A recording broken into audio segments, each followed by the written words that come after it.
श्री शिवाय नमस्तुभयम। दोस्तों, जैसा कि आप सभी लोग जानते हैं कि 24 अक्टूबर 2025 यानी शुक्रवार को पड़ रही है कार्तिक महीने की शुक्ल तृतीया तिथि। और दोस्तों, ये वो तिथि है जो कार्तिक महीने में पड़ने वाली सबसे बड़ी तिथि है, क्योंकि ये शुक्रवार के दिन पड़ रही है जो बहुत ही खास है। और दोस्तों, आप सभी लोग जानते हो कि कार्तिक महीने की शुक्रवार तृतीया तिथि का अगर सबसे बड़ा कोई उपाय है तो वो एक छुटकी काले तिल वाला उपाय है। तो इस शुक्रवार के दिन आप लोगों को इस एक छुटकी काले तिल वाले उपाय को जरूर करना है। बहुत सारे लोग होंगे जिन लोगों ने इस उपाय को ना किया हो, मतलब पूरा साल निकल गया, उन्होंने किसी भी दिन इस एक छुटकी काले तिल वाले उपाय को ना किया हो। पर दोस्तों, आपके पास एक आखिरी मौका बचा हुआ है जो कि 24 अक्टूबर के दिन है। तो इस दिन आप लोगों को इस वाले उपाय को जरूर कर लेना है। भले ही आपने पूरे साल भर इस उपाय को ना किया हो, पर अगर आपने इस कार्तिक महीने की तृतीया तिथि के दिन अगर इस वाले उपाय को कर लिया तो आपको इस उपाय को करने का वो फल मिलेगा जिसकी आपने कभी कल्पना भी नहीं करी होगी। इसीलिए आप लोग इस वाले उपाय को एक बार जरूर कर लेना, ताकि आप लोगों के हाथ से ये मौका ना जा सके और आपको इस उपाय को करने का फल मिल सके। दोस्तों, ये उपाय पंडित जी ने अपनी अभी की ही शिव महापुराण की कथा में बताया है, जिस उपाय को आज हम आपको बहुत अच्छे से समझाने हैं। इस वीडियो को देखने के बाद इस उपाय को समझने के लिए आपको कोई और वीडियो को देखने की जरूरत नहीं पड़ेगी। तो चलिए दोस्तों, उपाय को शुरू करते हैं। देखिए, ये इस कार्तिक महीने के शुक्रवार तृतीया तिथि के दिन ये इतना खास होता है, इतना महत्वपूर्ण होता है। देखा गया है कभी कभी बड़े बड़े पूजा पाठ अनुष्ठान से जो मनोकामना पूर्ण नहीं होते, वो कार्तिक महीने के शुक्रवार तृतीया तिथि के दिन एक छोटे से उपाय करने से ही आपकी मनोकामना पूर्ण हो जाती है। और बहुत सारे लोगों ने इस उपाय को किया भी है और उनको इस उपाय को करने का फल भी जरूर मिला है। अगर आप लोग भी इस उपाय को करना चाहते हैं तो आप इस उपाय को पहले अच्छे से समझ लेना, सुन लेना, उसके बाद करना। आपको इस उपाय का फल जरूर मिलेगा। और इस उपाय को कर लेने से आपके घर में चाहे किसी भी प्रकार की दुहक और समस्या क्यों ना चल रही हो, आपको उसका कारण भी नहीं पता है कि भाई ये समस्या किस कारण से रही है, उसका कुछ भी कारण हो सकता है। जैसे पितृदोष हो सकता है या किसी भी तरह का मंगल दोष भी हो सकता है। तो इस दिन आप लोगों को ये वाला उपाय कर लेना है। ये एक ऐसा उपाय है जिस उपाय को अगर किसी विशेष दिन पर किया जाए तो भाई उस विशेष दिन का जो है वह तो हमें मिलता ही मिलता है, पर हमने उस दिन पर इस एक छुटकी काले तिल वाले उपाय को किया है तो हमें उससे भी बड़ा फल मिलता है, और फल बहुत जल्दी मिलता है, क्योंकि आप इसको बहुत ही बड़े और विशेष दिन पर कर रहे हो। तो चलिए अब उपाय के बारे में बात करते हैं। लेकिन उससे पहले आप लोगों को यह जानना आवश्यक है कि आखिर यह उपाय किस समय करना है, किसको करना है और कैसे करना है। तो चलिए हम आगे आपको वीडियो में एक एक करके बता देते हैं। लेकिन उससे पहले अगर आप लोग हमारे चैनल पर नए हैं तो हमारे चैनल को सब्सक्राइब कर लेना और इस वीडियो को लाइक करके कमेंट बॉक्स में श्री शिवाय नमस्तुभयम ओम नमः शिवाय जरूर टाइप कर देना। तो दोस्तों, इस एक छुटकी काले तिल वाले उपाय को हमें इस शुक्रवार के दिन कैसे करना है, किसको करना है, किस समय करना है और कहां पर करना है, ये सारे सवालों के जवाब आपको इस वीडियो में मिल जाएंगे। और जो ये वीडियो देखेगा भाई, उसको एक छुटकी काले तिल वाला उपाय जरूर करना चाहिए, क्योंकि इस दिन एक काले तिल का भी बहुत ही बड़ा और विशेष महत्व होता है। और जब बात आ जाए एक छुटकी काले तिल की, तो ये सोने पे सुहागा वाली बात हो जाती है और ये एक बहुत ही बड़ा उपाय हो जाता है शुक्रवार तृतीया तिथि का।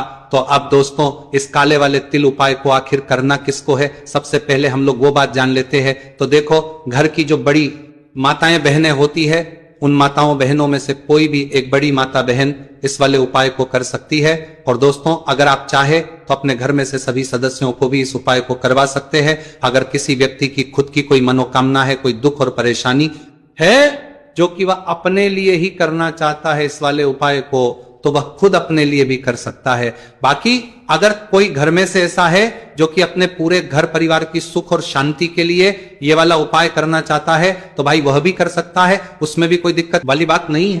कहने का मतलब यह है कि इस उपाय को हर एक सदस्य भी कर सकता है और पूरे घर परिवार के सदस्य के लिए घर की बड़ी माताओं बहनों में से कोई एक माता बहन भी कर सकती है। माताएं अगर घर में उपस्थित ना हो या वो ये वाला उपाय ना कर पा रही हो तो फिर घर का कोई बड़ा सदस्य भी इस काले तिल वाले उपाय को कर सकता है, चाहे फिर वह पुरुष ही क्यों ना हो, उसमें कोई भी दिक्कत वाली बात नहीं है।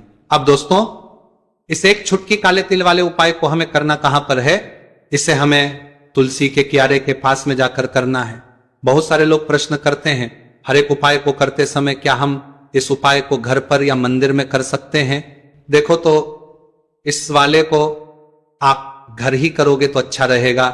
अगर घर पर तुलसी का पौधा नहीं है तो शिव मंदिर में उपाय को करोगे तो भी अच्छा होगा, इस वाले उपाय को। उसके बाद में दोस्तों, जो अगला प्रश्न निकल कर आता है वो ये आता है इस उपाय को लेकर कि आखिर इस उपाय को हमें किस समय करना है? सुबह के समय करना है, इस शाम के समय करना है? तो देखो, इस वाले उपाय को आप लोग सुबह के समय भी कर सकते हो और शाम के समय प्रदोष काल में भी कर सकते हो। अब अगर आप पूछो कि भाई सबसे उत्तम समय कौन सा इस एक छुटकी काले तेल वाले उपाय को करने का, तो हम आपसे बस यही कहेंगे कि इस उपाय को आप शाम के समय करेंगे तो ज्यादा बेहतर होगा। बाकी अगर सुबह के समय भी करेंगे तो भी अच्छा होगा, उसमें कोई भी दिक्कत वाली बात नहीं। तो अब दोस्तों, जो अगली सबसे बड़ी और महत्वपूर्ण बात आती है वो ये आती है कि सुबह अगर हम उपाय को करेंगे तो हमें कितने बजे से लेकर कितने बजे तक के बीच में करना है, और शाम के समय प्रदोष काल में करेंगे तो हमें कितने बजे से लेकर कितने बजे के बीच में करना है। तो देखो, सुबह जितनी जल्दी हो सके आप उपाय को करने की कोशिश करना। बाकी अगर किसी कारणवश लेट भी हो जाओ, थोड़ी देर भी हो जाए, तो 10 या 11 बजे तक भी आप उपाय कर लेना, पर 12 बजे से ज्यादा देरी ना हो, ठीक है? इस बात का ध्यान रखना। उसके बाद में दोस्तों, अगर शाम के समय प्रदोष काल की बात करें, प्रदोष काल का जो समय है होता है वो शाम के 6 बजे से शुरू है। मतलब शाम के 6 बजे से लेकर 7 बजे के बीच का जो समय होता है, यह समय प्रदोष काल का समय होता है। मतलब शाम के 6 बजे से रात 8 बजे के बीच में आप कभी भी इस वाले उपाय को कर सकते हो, उसमें कोई भी दिक्कत वाली बात नहीं है। परंतु शुक्रवार के दिन कोशिश करना कि समय के अंतर्गत ही कर लो। किसी कारणवश ना कर पाओ तो थोड़ा देरी से भी कर सकते हो, आपको उपाय का फल जरूर मिलेगा। तो चलिए बात करते हैं हमारे पहले उपाय की। देखिए, इसके लिए आपको 2 दीपक लेने होंगे। दोनों ही दीपक आप मिट्टी के भी ले सकते हैं और दोनों ही दीपक आप शुद्ध आटा मढ़कर उनके भी तैयार कर सकते हैं। अब दोस्तों, दोनों ही दीपक के अंदर आपको शुद्ध घी का प्रयोग करना होगा, और एक दीपक के अंदर आपको गोल रुई की बाती का प्रयोग करना होगा, और एक दीपक के अंदर आपको लंबी बाती का प्रयोग करना होगा। लंबी बाती वाले दीपक के अंदर आप मौली वाला जो धागा आता है कलावा का, उसकी बाती का प्रयोग भी आप लंबी बाती वाले दीपक के अंदर कर सकते हैं। देखिए, 2 दीपक वाला ये चमत्कारी उपाय केवल शुक्रवार की रात्रि में ही किया जाता है, इसीलिए आपको इस उपाय को बहुत ही ध्यान से समझना। इसी के साथ में आपको एक छुटकी काले तिल के दाने लेना है, और इसी के साथ में आपको मात्र एक छुटकी हल्दी भी लेनी होगी। अब दोस्तों, ये सभी सामग्री लेकर के आपको रात्रि के समय पहुंच जाना है अपने घर में, जहां कहीं भी तुलसी पौधा, तुलसी माता का निवास स्थान है, वहां पर देखिए दोस्तों, सबसे पहले तो आपके पास जो एक गोल बाती का दीपक, उसे आपको तुलसी जी के वहां पर प्रज्वलित करना है। दीपक को प्रज्वलित करते समय आपको ओम नमो भगवते वासुदेवा आया इस मंत्र का 11 बार जाप कर लेना है। अब देखिए दोस्तों, आप जो एक छुटकी काले तिल के दाने लेकर के आए हैं, उन्हें आपको अपने सीधे हाथ में रखना है, और जो आपने गोल बाती दीपक प्रज्वलित किया है माता तुलसी जी के वहां पर, उसके ऊपर से आपको इन एक छुटकी काले तिल को घड़ी की दिशा में घुमाना है। आपको अपना नाम और अपनी गोत्र को बोल देना है, और फिर आपको इन काले तिल को उससे जलते हुए दीपक के अंदर डाल देने हैं। देखिए, काले तिल भगवान विष्णु के पसीने से उत्पन्न हुए हैं, और जब भी हम ये दीपक रात्रि में प्रज्वलित करते हैं तो इससे हमें हमारे कर्ज में राहत मिलती है, जीवन में धन प्राप्ति के नए नए मार्ग खुलते हैं। हमारा अगर कोई भी कार्य रुका हुआ है तो वह भी परिपूर्ण होता है। देखिए, गोलबाती का जो दीपक है, विशेषकर हम माता तुलसी के वहां पर भगवान विष्णु और माता लक्ष्मी के निमित्त प्रज्वलित कर रहे हैं। इस प्रकार से आपको यह दीपक प्रज्वलित कर देना है। अब जो आपके पास लंबी बाती का दीपक है, एक छुटकी हल्दी है, तो इससे आपको लेकर के पहुंचना है अपने घर के मंदिर में। आपके घर के माता लक्ष्मी की जो भी प्रतिमा ही मूर्ति है, उनके सामने सबसे पहले तो आपको ये लंबी बाती का दीपक रखना है, फिर आपको दीपक को प्रज्वलित कर देना है। दीपक को प्रज्वलित करते समय आपको ओम महालक्ष्मी इस मंत्र का जाप करते रहना। अब दोस्तों, आपके पास जो एक छुटकी हल्दी है, उसे आपको अपने सीधे हाथ में रखना है, और इस एक छुटकी हल्दी को आपको उस दीपक के ऊपर से 11 बार घड़ी की दिशा में घुमाना है, और आपको ओम महालक्ष्मी नमः मंत्र का जाप करते रहना है और इस एक चुटकी हल्दी को आपको उसे दीपक के अंदर डाल देना है। देखिए, एक चुटकी हल्दी वाला जो दीपक है आपके जीवन से दुर्भाग्य को समाप्त करता है, माता लक्ष्मी की आपको कृपा प्राप्त करवाएगा, धन प्राप्ति के आपके जीवन में नए नए मार्ग बनाएगा। देखो, अगला उपाय है वो भी बहुत ज्यादा खास है। तीनों उपाय को आप जरूर सुनना, क्योंकि जो आपको लगे वो उपाय आप कर सकते हैं। देखिए, इस उपाय के लिए आपको 2 हरी इलायची लेनी होगी। हरी इलायची लेनी होगी, इलायची आपको साबुत लेनी है, खंडित नहीं होनी चाहिए। और इसी के साथ में आपको मात्र थोड़ा शहद लेना है। शहद आपको मात्र आधा चम्मच या फिर उससे भी कम ले लेना है। और इसी के साथ में आपको एक दीपक ले लेना है। दीपक आप चाहे तो मिट्टी का भी ले सकते हैं और आप चाहे तो शुद्ध आटा मढ़कर उसका दीपक भी आप तैयार कर सकते हैं। इस दीपक के अंदर आपको मौली का जो धागा आता है कलावा का, उसकी बाती का प्रयोग करना होगा। यानी कि इस दीपक के अंदर आपको लाल रंग की बाती का प्रयोग करना होगा और इस दीपक के अंदर आपको शुद्ध घी का प्रयोग करना होगा। अब ये सारी सामग्री लेकर के आपको अपने घर में जो भी मंदिर है वहां पर पहुंच जाना है और आपको माता लक्ष्मी के किसी भी स्वरूप के सामने बैठ जाना है। अगर माता लक्ष्मी की फोटो है, माता लक्ष्मी की प्रतिमा है तो उनके सामने आपको बैठ जाना। अगर माता पार्वती की प्रतिमा है तो उनके सामने आपको बैठ जाना है। यानी कि किसी भी माता के स्वरूप के सामने आपको बैठ जाना है।